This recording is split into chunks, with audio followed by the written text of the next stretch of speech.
Ancient Spartan warriors were molded by a system of training that demanded the complete subjugation of personal desire to the needs of the phalanx. From childhood, they were conditioned to value mental composure as highly as physical strength. In 430 BC, a philosopher and commander named Xenophon found himself leading an army of 10,000 of these soldiers out of the hostile depths of the Persian Empire. The march home was a grueling test of endurance. For months, they survived freezing temperatures, constant ambushes, and near starvation, relying on a rigid internal code just to keep moving forward. These men were experts at suppressing fear, hunger, and exhaustion under the threat of death. Their sudden failure in the face of simple pleasure revealed a vulnerability that years of combat training had never addressed. Deep in enemy territory, the exhausted army finally reached a wealthy, secure village. For the first time in months, the soldiers had access to abundant food, warmth, wine, and women. In a single night, Xenophon watched his most formidable fighters completely unravel. Men who had stood firm against Persian cavalry threw aside their weapons and surrendered entirely to their own lust. It defied all logic.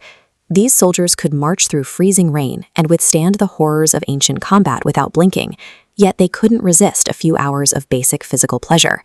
Their military training provided no defense against their own biology. The breakdown proved that relying purely on willpower to fight desire is a losing strategy. Watching his best men disintegrate, Xenophon realized a terrifying truth about human psychology. Desire does not reason with you. It bypasses logic entirely. The moment an urge hits, a psychological hijack occurs. Your rational mind instantly switches sides and works for the desire. It builds the case against your discipline, feeding you rationalizations.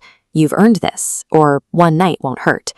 If you wait until the urge arrives to try and fight it with sheer willpower, you have already lost. Desire has taken the steering wheel, and your own mind is pushing the gas pedal. To defeat an urge that actively weaponizes your own logic, you cannot rely on in-the-moment resistance. You have to launch a preemptive strike before the temptation ever materializes. Xenophon developed a daily routine to outsmart this biological bug. Every single morning, he sat down to write. The timing was critical. He executed this protocol at dawn, when his mind was entirely cold, rational, and completely free of any immediate urges. Instead of writing down vague moral platitudes about why indulgence was bad, he documented the brutal, unvarnished truth of what lust actually cost him. He wrote clinically about how the urges drained his physical energy, erased his ambition for the day, and reduced a military commander into a slave chasing instant gratification. By forcing his brain to process these facts repeatedly in a cold state, he installed a mental firewall. These truths became automatic reflexes, pre-programmed to activate long before desire could hijack his reasoning. Thousands of years have passed, but our biological hardware remains exactly the same. We possess the same psychological vulnerabilities as those ancient soldiers. I learned how powerful this vulnerability was at 16. I was home from school in the middle of the afternoon, completely zoned out and lost to internet adult content. Then my bedroom door slammed open. My father stood there, taking in exactly what I was doing. He didn't yell. He just turned around and closed the door, leaving me in an agonizing, heavy silence. The burning humiliation I felt in that room was the modern echo of that ancient camp. A digital screen had triggered the exact same biological hijack, overriding any sense of self-respect I had. Still feeling the weight of that shame, I decided to test Xenophon's protocol. Every morning, I forced myself to write out the specific, disgusting reality of my own habit.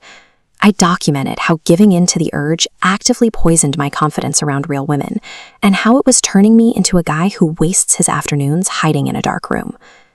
It took weeks of writing those brutal truths every morning before the mental shift took hold. The urges didn't disappear through luck.